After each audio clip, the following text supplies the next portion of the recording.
Hey everyone, welcome to Catalyst Energies. My name is Dee. Thank you for joining me. I'm so grateful that you're here for this New Year's Day report, January 1st, 2021. We made it. We made it through 2020, the most disruptive, wonderful, beautiful, crazy, distressing year, I think, of all of our lives, the year of the Great Awakening. And there's so much more to come. The best is yet to come, I assure you. But we're just going to go over the astrology for today, the first, okay? There'll be more information coming about what to expect as we go through this season, right up until the astrological new year, which is in March, right? The spring equinox is the astrological new year. So we have a whole season of winter to go through. The Chinese New Year starts in February based on a lunar cycle. So, but for the sake of the Gregorian calendar and where all of our intention is focused, we are all looking at January 1st, 2021 as the marker for this next year. So let's focus on it as is and see what to expect with these transits happening today. So New Year's Day, January 1st, 2021. So this day immediately starts off actually with a square to a moon square to Uranus, a moon in Leo, Uranus retrograde in Taurus. These are fixed energies. So we start off already with a fixed square with Uranus, the planet of radical transformation and very triggered awakening. In Taurus, there's just been a lot of seismic activity. There's been a lot of upending when it comes to the material world around us, what we value, our resources, the actual physical earth, the soil in which we walk upon. Uranus is shaking and moving and tilting things on its side. And this always stimulates some sort of transformation and awakening. So with a moon in Leo, already feeling it, this really strong feeling of pride and regalness and sovereignty and fully expressing who we are as individuals, really coming online with this moon in Leo. It's a great energy for a party, that's for sure. And as we go through the day of the first, we will see that this wanting to party energy and really cut loose and relax and take a load off in some ways. There's going to be a lot of adjustment that needs to be made with the sun in Capricorn, where we are, experiencing still this expression through responsibility, through group integration, through goals and staying focused on the plan and eyes on the prize. That is the Capricorn energy. It's very serious. It is down to business. It is structured. It is formed, and it has to do with the group performance. With a moon, it's already a very personal experience because it's about what's happening on the inside in our emotions and our feeling state. Already very personal, and adding Leo to it, there is certainly room for adjustment. And in fact, these quincunxes, it'll be a quincunx with the sun in Capricorn, a quincunx actually with Neptune in Pisces as well. Both of these energies are going to have us each individually and have a strong feeling of wanting to relax, wanting to party, wanting to break free of the rigid social structure, which is a great energy for New Year's Day, and a great way to break in, the new year. But there will be adjustments necessary because we still can't bypass this Capricorn energy that is very strong. So before we even get to that, we have, like I said, this fixed square with a Leo moon and Uranus in Taurus. And we're really going to feel, what exactly is permanent about us, because we are starting to really come into this place now as I'm filming this, as I'm recording this. So I'm still on New Year's Eve. With the moon is in Leo now, that is building within us this expression. The blood is moving, right? The passion is starting to build, and it starts to well up and push its way up into and it's a yearning for actualization and to be our full sovereign selves. And we are going to, with this square, our sense of what exactly about us is a permanent fixture is going to be very much challenged with Uranus. That is really showing us that there is nothing permanent in the physical world. It is all cyclical. It is all a matter of renewal. It is the oscillation and the rhythm of, contraction and relaxation, death and rebirth. All of these natural cycles are in fact cycles. And so there is nothing permanent here. And in order to move forward, in order to move into the future, we have to let go of the past and structures that have already perished, and we have to let go of it and not be attached to it. The Buddha, Siddhartha, apparently is a Taurus. And so Taurus as a sign is related to the Buddha. And that was the primary message of the Buddha, was that our attachment to that which is impermanent is the cause of our suffering. And so Uranus and Taurus, as it is very painful and it's very difficult to release our attachment to the physical world and to the material world, because this is where we place our value. And so we get a chance here with this square to figure out what part of us is impermanent, or is permanent. Let's put it that way. We get to feel what is impermanent, and Uranus will show us as per usual. And the square to the moon is challenging that part of ourselves within that finds permanence. What is permanent amidst all of this stuff? And Sabian symbol for where the moon is in Leo is the constellations in the sky. Very appropriate for an astrology video.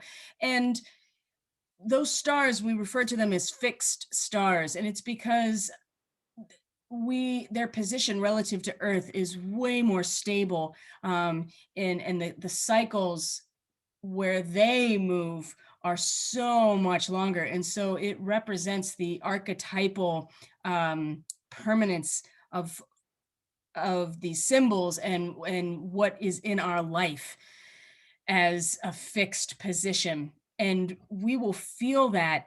We will get a chance to feel that through this square. This will be a learning opportunity almost right away on New Year's Day in some way, shape, or form. Learning, feeling, not even learning, but feeling within us which part of us are fixed and permanent in this relationship to Uranus and Taurus that is also, yes, fixed Earth, but part of that fixed Earth is the cycle, and we have to let go of our attachment to that which is not permanent so as not to experience suffering. That is essentially the whole essence of Buddhism. So right away with this square between the Leo moon and the Uranus in Taurus, Mercury in Capricorn is going to sextile Neptune in Pisces. Now, something that I didn't mention that I want to bring up is that yes, as of today, the 31st, this is the report for the 1st, but as of today, the 31st, the degree that Mercury is at is going to be the degree of the sun on January 6th. So Mercury is coming along this pathway in Capricorn, giving us insight into our responsibility, into the goals that we are collectively focused on, into the performance that we have as a group to bring about this form. Mercury is giving us insight, is giving us an opportunity to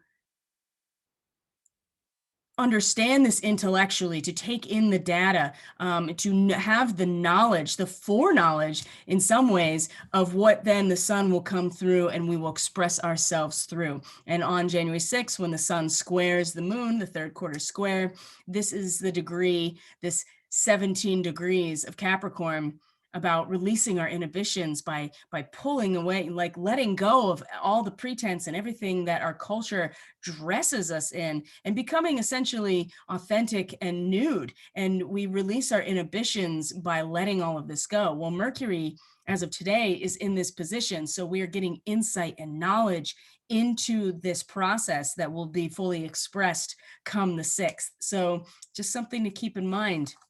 But on the 1st, Mercury in Capricorn is in a sextile to Neptune in Pisces. And this is when we put on our big kid pants here, and we step our game up. It is time to step up into responsibility. And again, we're going to get insight into this, knowledge into this. And if we see this for what it is, it will support this transmission that Neptune has been providing for us in Pisces, especially since it's gone direct on the 28th of November, right? This is, Neptune is the great dissolver. So it is everything and anything in terms of the experience, the spiritual experience, the inner realm, the multiple dimensions, right? This is all Pisces in the 12th house is the full emotional experience of all that there is and the inner life. If we can have insight and see this knowledge, take in this knowledge, this preview in some ways, through our intellect, through our objective knowing, through our rationality, if we can take in this insight about it's about being able to step up and take some responsibility, this will mediate this transmission, this masterful transmission. And oftentimes, the time of the guru is over. But what I will say is when that was more relevant in terms of a spiritual journey and practice, the master would often test the disciple and put them through trials that would in fact get them to mature and expand in order to be able to hold this this knowledge that's coming through. You have to be a master in order to hold the master energy. And we are seeing with Mercury getting that insight on how do we mature and grow up, essentially. How do we step in and step up in terms of our group performance in order to take in this transmission. This is going to be a really beautiful transit that is happening today on the 1st, and giving us that look, right? That knowledge on how to do that'll support this process. We have to step into our mastery in order to receive the master transmission. And this will be much more integrated into our expression when the sun comes to this degree, which is in a week from now, at the same time that a Scorpio moon will be in a trine to Neptune as well. So keep an eye out for that on the 8th of January. And like I said, the quincunxes with the Leo moon to the sun in Capricorn, to, again, another quincunx to Neptune in Pisces. We're really going to want to just kick back and party. And it's not that we shouldn't celebrate and that we shouldn't kick back and enjoy ourselves, but it will require some level of adjustment to these energies that are really asking us to step up and step forward and take some responsibility for what we're creating collectively. We can't just let that go because we want to each individually feel like kicking back and going to this party.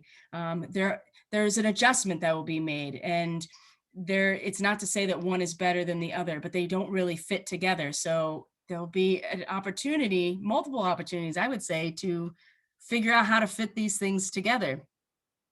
And that's going to be individual to everyone, what that means and where it's at in your chart and how it's aspecting other things. This is why it's important to understand your natal chart and have a reading or have somebody that's able to explain how to read it to you so that you can be like, oh, I see that the moon is in this, for me, like, for instance, the moon in Leo is in my 7th house. And so, and then I have the sun in my 12th house, and I have Neptune in Pisces right now in my 2nd house. And so when it comes to my relationships and my partnerships, wanting to kick back, party, enjoy those things, it will require an adjustment to the spiritual and to the internal process that is happening with the sun and Mercury in Capricorn, as well as what is it that I have in the world around me. What are my assets that, and with Neptune and Pisces in your second house, my Lord, it just all, it just slips right through your fingers all the time.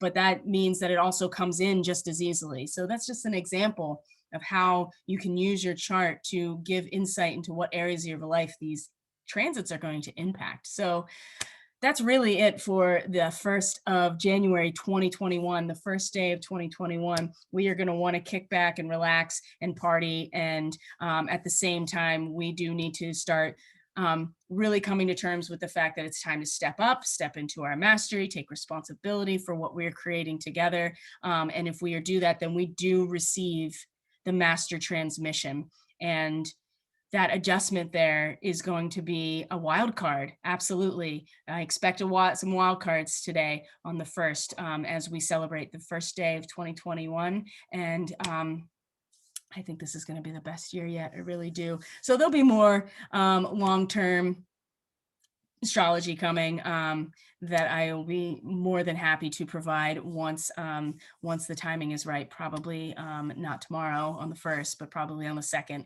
I'll get back to it. So don't forget to hit the subscribe button. Definitely smash that like button. It definitely helps the algorithm get this content out to more people who would actually enjoy it and find it useful. If you're interested in a reading, I'll be booking sessions for after the 11th, if you're not already booked. So you can go to catalystenergies.net and go to services, and you can book from there. I have a variety of different services at different price points to fit your budget. And social media, right now I'm still on Facebook. I'm not on Instagram anymore, but I am on Facebook, going live every morning.